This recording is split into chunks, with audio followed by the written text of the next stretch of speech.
इधर जेल में बंद अतीक ने दी पुलिस को धमकी, उधर आया बाबा का ऑर्डर। अब गिड़गिड़ाकर बोला बेटे के जनाजे में कंधा तो देने दो।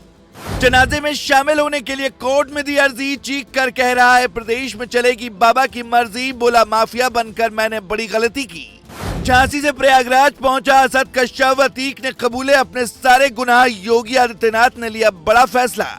अतीक अहमद की शेर को ढेर करने के बाद अब उसका शव झांसी से प्रयागराज पहुंचा दिया गया है। इधर जैसे ही उसका शव पहुंचा, उधर जेल में बंद अतीक अहमद पुलिस वालों से कहने लगा, मेरे बेटे का मुंह एक बार मुझे देख लेने दो। जेल में रो रो कर अतीक अहमद का बुरा हाल है और वो कह रहा है कि मैंने माफिया बनकर ही सबसे बड़ी गलती की। योगी आदित्यनाथ की कसम तो पूरी हो गई, लेकिन मेरा सब कुछ अब खत्म हो गया, अब तो मुझे छोड़ दो। वहीं अतीक अहमद जो कभी सरकार को धमकी दिया करता था, आज माफिया बनने की कीमत जब चुकानी पड़ी तो होश ठिकाने आ गए। एक बेटा एनकाउंटर में मारा गया, 2 बेटे बचे हैं, उन पर भी खतरा मंडरा रहा है, जबकि पत्नी शाइस्ता परवीन भी कभी भी ढेर की जा सकती है।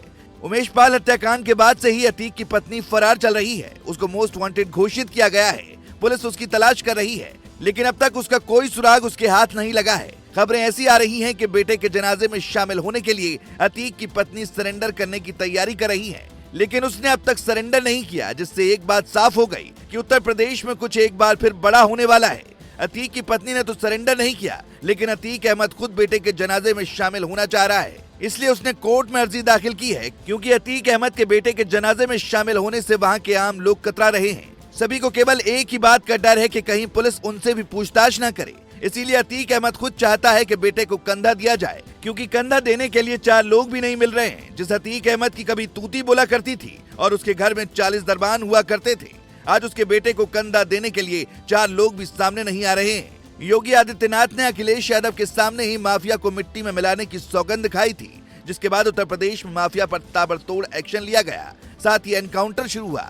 तब से लेकर अब तक योगी की कसम करीब करीब पूरी हो चुकी है और कई माफिया ढेर किए जा चुके हैं, जबकि कई बदमाशों ने गले में तख्ती बांधकर पुलिस के आगे सरेंडर किया है। लेकिन अब जब अतीक का नंबर पूरा हो गया तो मुख्तार अंसारी को अंदर ही अंदर डर सताने लगा है कि कहीं बाबा की पुलिस उसके भी साम्राज्य को तो खत्म नहीं कर देगी, क्योंकि अतीक के बाद मुख्तार अंसारी पर पुलिस ने शिकंजा कसना शुरू कर दिया है।